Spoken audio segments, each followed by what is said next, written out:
Muito bem, pessoal, tudo certo?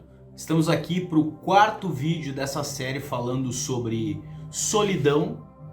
E aí hoje a gente vai fazer um último vídeo falando sobre por que as pessoas sozinhas, por que as pessoas solitárias permanecem sozinhas. Essa é a jogada. Por que o solitário continua sozinho? Vamos ver a abertura aí, na sequência a gente está de volta para falar disso. Muito bem. Tudo certo, pessoal? Se é a tua primeira vez aqui, eu te convido para curtir, compartilhar, assina o canal, marca o sininho. Se tu já vem aqui em outros momentos, faz a mesma coisa, por gentileza, marca, curte. Se tu puder compartilhar com uma pessoa porque tu acha legal, eu te agradeço demais. Bom, vamos nessa. Deixa eu te contar uma coisa para arrancar sobre solidão. Vocês sabem que as pessoas que se sentem solitárias e se sentem mal por isso, por estarem sozinhas, elas têm um risco de mortalidade 26% maior que o das outras pessoas. É similar ao risco dos obesos, da obesidade. Sabe aquelas pessoas obesas de doente? Pois é, elas têm mais risco de morrer do que as outras pessoas que não são obesas. Pois então, esses solitários que sentem a falta das pessoas, que vivem uma vida solitária, eles também tendem a ter uma chance de problemas 26% maior do que o das outras pessoas que não se sentem sozinhas, não tem esse problema de solidão. Mas vamos adiante. Isso tudo eu usei para te dizer, por conta disso que eu acabei de te dizer, desse risco maior, é que a ciência da medicina, a ciência psicológica, enfim, a ciência de modo geral, estuda a solidão. E o que a gente pode fazer para tentar reverter esse quadro? E os estudos já nos apontam que justamente pela diversidade de opções, de ofertas que nós temos para permanecer sozinhos, a gente vai ficando cada vez mais solitário e vai se acostumando com isso. E esse se acostumar com o ser solitário, ele envolve um pouco mais de coisas. Por exemplo, recentemente nós tivemos eleição aqui no Brasil. Certamente muitas das pessoas que votaram são pessoas que se sentem sozinhas. Bem, em relação à ciência e diversas áreas do comportamento social que envolvem o comportamento social se preocupam com essa questão da solidão. Eu vou te dar um exemplo. A oferta hoje de opções para tu ficar sozinho no computador, sozinho no celular, sozinho em casa, sozinho viajando, são muito grandes. Então o fato é que tu tem ofertas, tu tem disponível muitas coisas para ficar sozinho. O que antigamente não funcionava assim. Para tu te distrair, para tu compartilhar momentos de alegria, para tu rir, te divertir, tu precisava de outras pessoas. Hoje não. Tu bota um videozinho no YouTube, dá a gargalhada sozinho e tá tudo bem. Não precisa falar com ninguém. Até porque o cara que tá no vídeo não tá falando contigo. Esses vídeos normalmente são diferentes desse que é. Esse aqui eu tô falando contigo. Mas é um tipo de vídeo. E os vídeos que as pessoas se divertem, dão risada e tudo mais, não é assim. Normalmente o cara tá lá falando para uma plateia, enfim, em algum lugar.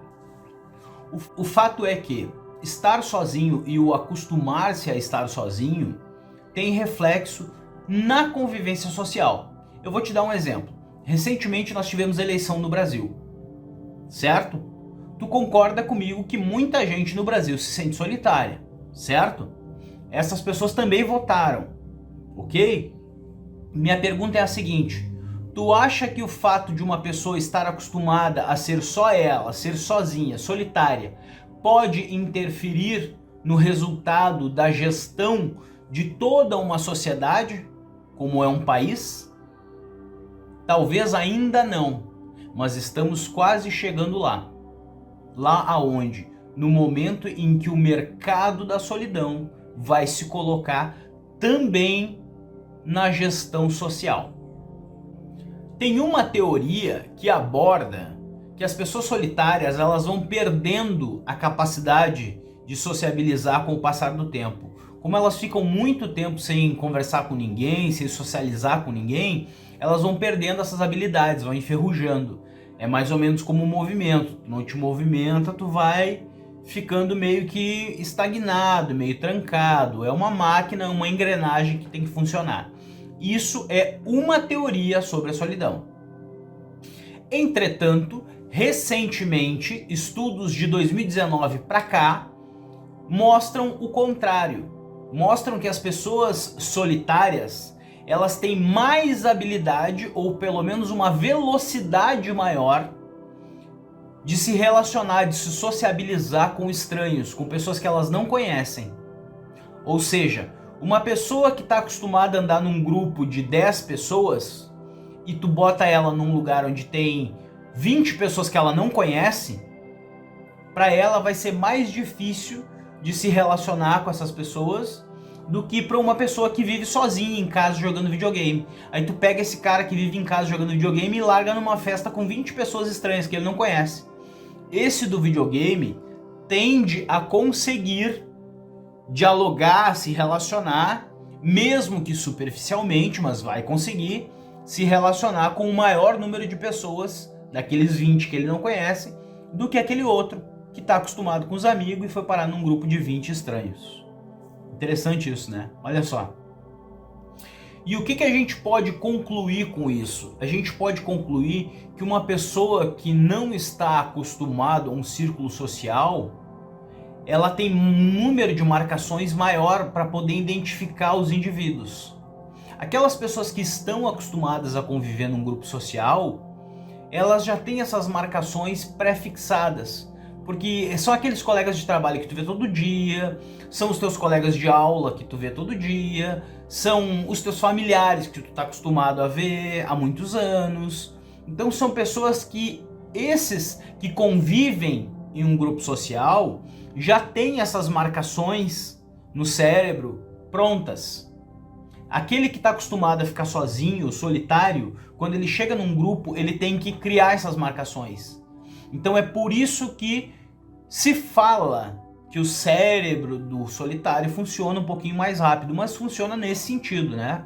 No sentido de identificar as marcações para que ele possa interagir com os demais que o circundam, certo? Uma outra coisa que a gente não pode esquecer de citar aqui é a questão do nervosismo, certo? Toda vez que a gente vai encarar uma situação que não é de nosso costume, a tendência é que o nosso cérebro comece a disparar sinapses sem parar para garantir a nossa segurança, para garantir o nosso bem-estar naquele contexto que é desconhecido para o nosso cérebro. E isso acontece muito com solitários e com pessoas que vivem em grupo. Entretanto, as pessoas que vivem em grupo, quando tu pega elas e coloca num outro grupo diferente, elas já estão habituadas ao grupo. Elas vão demorar mais para criar as marcações, mas ela não fica nervosa, porque ela já está acostumada com o grupo. O solitário não. O solitário, ele pode ter uma velocidade para criar essas marcações mais rápida, mas ele continua desconfortável, porque ele não está acostumado a estar com outras pessoas iguais. Então essas marcações são uma coisa, a velocidade de marcação para tu desenvolver o diálogo é uma coisa. O lance de tu estar nervoso ou não na presença de outras pessoas, isso é outra coisa, certo? Então, basicamente, os solitários permanecem sozinhos por duas razões.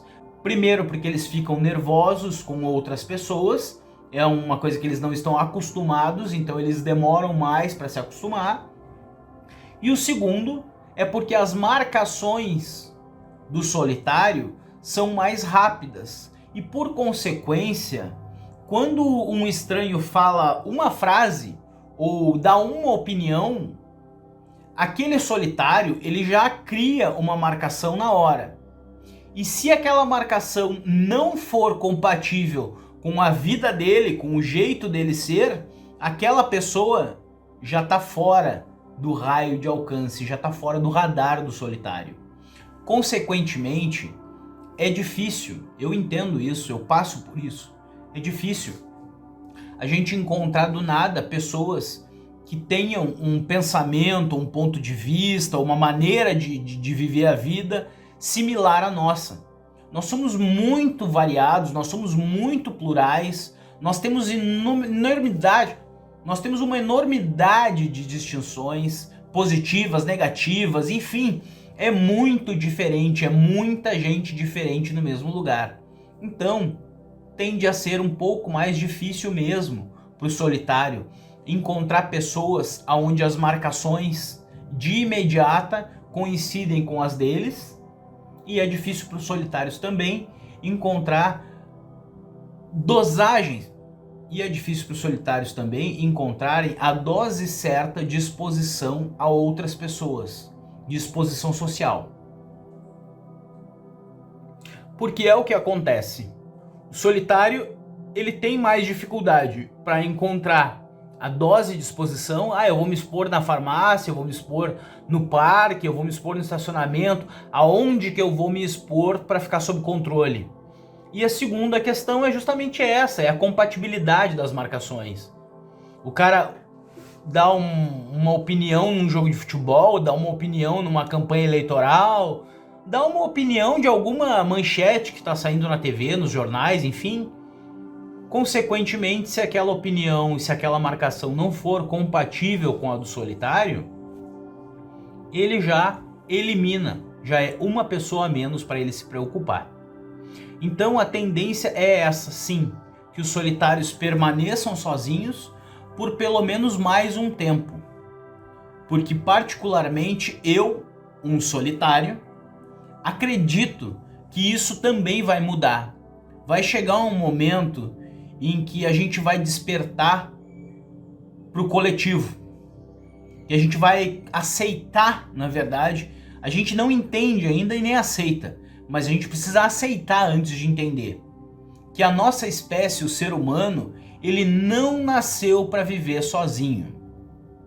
Apesar de tu ter tudo num celular, na palma da tua mão, apesar de tu ter tudo num controle remoto, ter tudo num computador, no notebook, tudo que possa te atender, ainda existe uma necessidade intrínseca da nossa existência, que é a interação com outros da mesma espécie.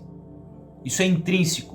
A gente precisa interagir com outros da mesma espécie, mesmo que a gente não goste. E aqui eu vou trazer só uma vírgulazinha para ti que está pensando nessa questão da solidão. É bem mais interessante tu te relacionar com pessoas que pensem diferente de ti do que tu te relacionar com pessoas que pensam igual. Porque as pessoas que pensam igual, elas tendem simplesmente a reforçar o teu pensamento.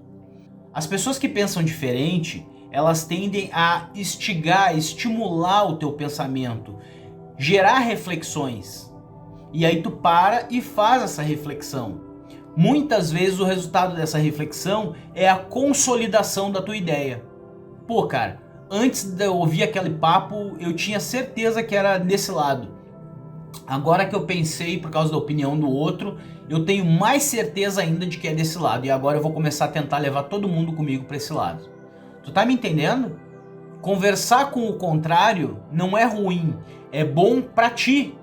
Porque ou tu muda, porque nós somos eternos mutantes, então a gente pode mudar em qualquer momento, ou tu muda, ou tu solidifica a tua ideia. E aí quando tu solidifica a tua ideia, tu ainda tem mais certeza do que tu tá falando, do que tu tá defendendo. E aí, consequentemente, tu tende a te expor de uma maneira mais segura, certo? Bom, dessa de solidão era esses 4. Te peço que curta, compartilhe, manda mensagem aí, sugestão de vídeo. Compartilha com pelo menos uma pessoa se tu acha útil isso que foi dito aqui.